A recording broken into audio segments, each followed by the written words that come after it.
అలాగే చాలామంది పెళ్ళిళ్ళు అయిన తర్వాత ఈ ఉద్యోగపరమైన సమస్యలేనండి, లేకపోతే మాలాగా మీడియా సమస్యలేనండి, మేము సూత్రాలు వేసుకునే అవకాశం ఉండట్లేదు.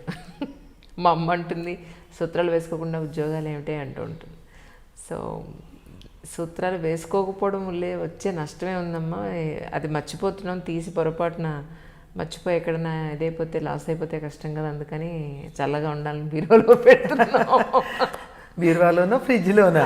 చల్లగా ఉండాలంటే ఫ్రిడ్జ్లో పెట్టాలి అని ఏదో ఆఫీస్ తగ్గట్టుగా ఒక చిన్న నల్లపూసలు వేసుకుని తిరుగుతున్నాం ఇలాగా. సో దీనివల్ల అంటే మా అమ్మ అంటుంది ఏంటంటే అలా ఉండకూడదు, అసలు పద్ధతి కాదు అది ఇది అంటూ ఉంటుంది. ఏమో మర్చిపోతాం పొరపాటు, మేకప్లో ఏదో ఆర్నమెంట్స్ వేస్తారు, వేసేటప్పుడు తీసి పక్కన పెట్టండి అన్నారంటే అలా 2-3 సార్లు మర్చిపోయాను నేను. ఇక భయం వేసింది, ఇది నిజంగా మర్చిపోతానేమో అని ఇంట్లో పెట్టాను. సో మీరు మీ ఉద్దేశ ప్రకారం ఇలా చేయడం అనేది ఎలా ఏంటంటారు అసలు? నిజానికి ఒకసారంటూ మెడలో వేసుకున్నాక మంగళసూత్రాలు, పేరే మంగళసూత్రాలు అంటే శుభప్రదమైనటువంటి సిద్ధాంతాన్ని కట్టుబడి ఉండేటట్టుగా మననే కాదు ఎదుటి వాళ్ళని కూడా బంధించే సూత్రం అది.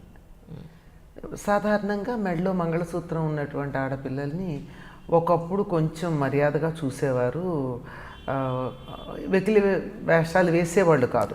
చూడడమే చాలా గౌరవప్రదంగా. ఎందుకంటే మగపిల్లలు అమ్మాయిని చూసి అందంగా ఉందని ఈల వేసే పిల్లాడు కూడా మంగళసూత్రము మెట్టలు ఉంటే పోన్లే ఎందుకన్నా మంచిదిలే అన్నట్టు ఆ రకంగా ఉంటుంది. అది లేకపోతుంది అనేటటువంటి సమస్య ఈ రోజుల్లో లేదు. ఆ సమస్య లేనే లేదు, అది నిజానికి ప్రధానం కాదు. ఈ మంగళసూత్రం అన్నది దానికి అధిపతిగా మనం శచీదేవిని గురించి చెప్పుకుంటాము. అంతేకాకుండా దాని మీద ఇచ్ఛా జ్ఞాన క్రియాశక్తులకి అధిపతులైనటువంటి పార్వతీదేవి, లక్ష్మీదేవి, సరస్వతీదేవి ముగ్గురు దాని మీద ఉంటారు. పూజ చేసి కదా పెడతాం. దాన్ని కొబ్బరికాయ మీద పెట్టి మంగళసూత్రాలను అక్కడ పెట్టి దాన్ని పూజ చేసి కుంకుమార్చన చేసి పెద్దలందరూ వారి యొక్క ఆశీస్సులను అందులో నిక్షేపం చేసి మనకిస్తున్నారు. దాన్ని తీసుకెళ్ళి కంఠే బధ్నామి శుభగే త్వంజీవ శరదాశతం, నీ కంఠంలో కడుతున్నాను నేను, నువ్వు 100 ఏళ్ళు చల్లగా జీవించి ఉండు. ఆవిడ జీవించి ఉండ, పైగా ఆవిడ ఎలా జీవించి ఉంటే మమ జీవన హేతున, నా జీవనానికి నువ్వు హేతు అంటున్నాడు.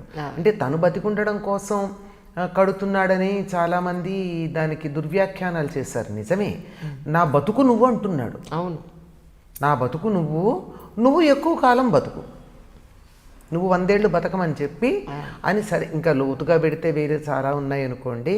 అలా చెప్పి కట్టేటటువంటి ఆ మంగళసూత్రం ఒక కట్టుబాటుకి, ఒక నియమానికి, ఒక ఒప్పందానికి ప్రతీకగా ఉంది. పైగా ఎంతోమంది ఆశీస్సులు దాంట్లోనే ఉన్నాయి. ఆ పెళ్లి కూతురికి పెళ్లి కొడుక్కి అక్షతలు వేస్తే వేస్తారు, లేకపోతే లేదు. పెద్దలైనటువంటి వాళ్ళందరూ ఆ మంగళసూత్రాలను ముట్టుకుని దానికి తమ ఫిజికల్గా చేతులతో ముట్టుకుని తమ యొక్క శక్తి దాంట్లో నిక్షేపం చేస్తారు. మరి దాని శక్తి ఉంటుందా ఉండదా? ఉంటుంది గనక అటువంటి శక్తి ఉండాలి అన్న ఉద్దేశంతో పెద్దవాళ్ళు మనకి చెప్పే మాట. పైగా ఎక్కడికి ఉండాలి మంగళసూత్రాలు? ఇక్కడ ఉండాలి. పాతకాలపు సినిమాలు చూసారేమో మీరు, పాతకాలపు చిత్రాలు చూస్తుంటే పాతవి ఇక్కడ నల్లపూసలుండి దానికి ఇలాంటి ఇక్కడ 2 సూత్రాలు ఉంటాయి, అవే ప్రధానం. ఇక్కడ ఈ విశుద్ధి చక్రం దగ్గర ఉండేటటువంటివి ఇక్కడ కట్టేవాళ్ళు. తర్వాత అది బయటికి కనపడకుండా ఉండడానికి ఇక్కడ కట్టడం. దీనికి సంబంధించి కథలు కూడా మనకు ఉన్నాయి. హరిశ్చంద్రుడి భార్య చంద్రమతి మెడలో కట్టినటువంటి మంగళసూత్రం ఆయనకే కనపడుతుంది, ఇంకెవరికి కనపడదు లాంటి కథలు. ఇదంతా తెలుగు వాళ్ళకి కమనీయమైనటువంటి కల్పనలు అన్నమాట. ఇవన్నీ బాగుంటాయి, ఆకర్షణీయంగా ఉంటాయి, ఇలాంటివన్నీ వచ్చాయి. నిజం చెప్పాలంటే ఉత్తర దేశంలో సూత్రధారణ లేదు. మీరు నార్త్ ఇండియన్స్లో మింజకి ఎగువన ఉన్నటువంటి ప్రాంతాలలో మంగళసూత్రధారణ లేదే. నల్లపూసలు కూడా ఆరోగ్య సూత్రం అని చెప్పి వేసుకోవడమే తప్ప మరొకటి కాదు. వాళ్ళకి అసలు మాంథేపే సింధూర్ అని చెప్పి ఈ పాపట్లో సింధూరం పెట్టడమే వాళ్ళకి వివాహం. సుముహూర్తం మనకి ఏ విధంగా అయితే మంగళసూత్రం అయిందో అసలు సుముహూర్తం మనకి 3 ఉన్నాయి వేరే. ఆ 3 కాక ఇది అధికంగా చేసేది. ఈ అధికంగా చేసేటటువంటిది ఏదైతే ఉందో అదే వాళ్ళకి ఇక్కడ పాపట్లో సింధూరం పెట్టడం. అంతేగాని అది అదే వాళ్ళకి చిహ్నం. ఎవరైతే ఇక్కడ సింధూరం పెట్టుకున్నారో వాళ్ళు పెళ్ళైన వాళ్ళని మనకి మంగళసూత్రం ఉన్నట్టుగా. నిజానికి సుముహూర్తం ఎప్పుడు అంటే శరీరాలు ఐక్యమయ్యాయని చెప్పేటటువంటిది చివర. ముందు ఐక్యం అవ్వాల్సినటువంటివి ఏమిటి అంటే వారి యొక్క జీవశక్తులు ఐక్యం కావాలి. అంతకన్నా ముందు వాళ్ళ మనోభావాలు ఐక్యం కావాలి. అందుకని శుభవీక్షణం అని చెప్పి తెర తీసి వాళ్ళిద్దరూ ఒక సుముహూర్తంలో ఒకళ్ళ వంక ఒకళ్ళు చూసుకునేటట్టు తెర తీయడం అన్నది ఉంది. అప్పుడు ఏంటంటే కళ్ళు దీనికి సంకేతం గనక మనోభావాలను సూచిస్తాయి గనక ఇద్దరు ఒకళ్ళ కళ్ళల్లోకి ఒకళ్ళు చూసుకుంటే మా ఇద్దరి భావాలు ఇక నుంచి ఒకటే, మా ఇద్దరి ఆలోచనలు ఒకటే, ఒకటి అవ్వాలని ఉద్దేశం అన్నమాట అసలు. అలాగే వాళ్ళ జీవ ప్రజ్ఞలు ఐక్యం అవడానికి ఒకరి సహస్రారం మీద ఒకళ్ళు జీలకర్ర బెల్లం పెట్టుకుంటారు. అయిన తర్వాత ఈ రెండు ఉండడానికి భౌతికమైనటువంటి సాన్నిహిత్యం అవసరం. అందుకని పాణిగ్రహణం ఉంది. అందుకే పాతకాలపు వాళ్ళు శుభలేఖల్లో పాణిగ్రహణ మహోత్సవమునకు అని పిలిచేవాళ్లే తప్ప పాణిగ్రహణం ఒకళ్ళ చేయి ఒకళ్ళు పట్టుకోవడం. ఇంక ఇహ నుంచి కలిసి నడుస్తారు, తోడుంటారు జీవనయానంలో. అది సాంసారిక జీవనం కావచ్చు, లౌకిక జీవనం కావచ్చు, ఆధ్యాత్మిక జీవనం కావచ్చు. ఒకళ్ళకొకళ్ళు తోడుగా ఉండి సహకరించుకుంటూ ఒకళ్ళ వల్ల ఒకళ్ళకి మేలు కలిగేటట్టుగా ముందుకు వెళ్ళడమే ఈ ఆధ్యాత్మిక జీవనయానం. అలాంటి దాంట్లో తోడుండేటట్టుగా సహకరించుకోవడానికి ఉండేట్టుగా చేసేది ఈ 3 వైదిక క్రియలు. ఆ తర్వాత కల్పంలో మనకు కనపడుతున్నాయి. ఇది దక్షిణ దేశంలో తాళి కట్టడం ఉంది. తాళి అంటే తాటాకుతో కట్టేటటువంటిది. ఉత్తర దేశంలో తాడి చెట్లు ఉండవు. తాడి చెట్లు దక్షిణ దేశానే ఉంటాయి. ఆ రోజుల్లో తాటాకి ఇలా ఉంటాయి కదమ్మా, ఇలా ఒకదాన్ని ఒకటి వేసి ఇట్లా కలిపి బొమ్మ చేస్తా, ఇలాంటివి కట్టేవాళ్ళట. అందుకని దానికి తాళి అని పేరు. ఆ తర్వాత బంగారు, దాని మీద రత్నాలు ఇత్యాదులన్నీ చేసి మొత్తానికి క్రియాకలాపానికి ఏం తేడా లేదు. అది అయితే దాన్ని ఆ కట్టేటటువంటి దానికి కూడా ఒక మంత్రాన్ని ఏర్పాటు చేసి ఈ మన మాంగళ్యం తంతునానేన మమ జీవన హేతున కంటే బద్నామి శుభగే త్వంజీవ శరదశతం అని చెప్పి ఒక మంచి మంత్రం దాన్ని పెట్టి, అంటే ఇందులో నేను నా జీవనానికి నువ్వు కారణం, నువ్వు కలకాలం బతికుండు, 100 ఏళ్ళు బతికుండు అని చెప్పేటటువంటిది ఆ మంత్రంతో ఆ మెడలో కట్టడం ఉన్నది. ఈ కట్టుని మనం వదిలించుకున్నట్టు అవుతుందా అని చాలామందికి సందేహం. అయితే ఆధునికంగా చాలామంది మగపిల్లలు కూడా చెప్తున్నటువంటి మాట ఏమిటంటే, ఎదురుగా నేనున్నాను కదా, నీ కట్టిన తాళి లేకపోతే ఏం పర్వాలా తీసేయమంటున్నారు. నిజం కూడా. అంటే ఇది మన ఒక సాంఘిక మర్యాదమ్మా. ఇది వైదిక మర్యాద కాదు, సాంఘికమైనటువంటి మర్యాద. మనం అనేక రకాలైనటువంటి సాంఘిక మర్యాదల్ని మనకు అనుకూలంగా మలుచుకున్నాం. అంచేత మనసుకి తృప్తి ఎలా అనిపిస్తే అలా చేయడం ప్రధానం. ఇద్దరికి అంగీకారం అయినప్పుడు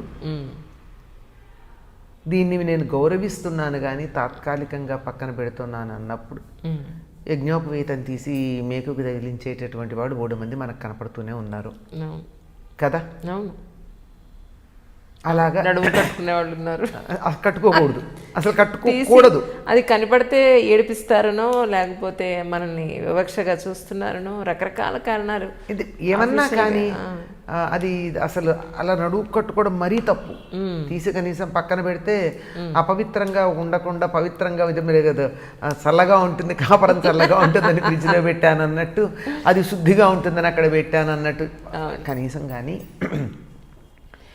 దీంట్లో సిగ్గుపడవలసిన పని ఏముందమ్మా? ఎవరి విశ్వాసానికి సంబంధించిన చిహ్నాలని వాళ్ళు ధరించటంలో సిగ్గుపడడం అన్నది పిరికితనానికి సంకేతం.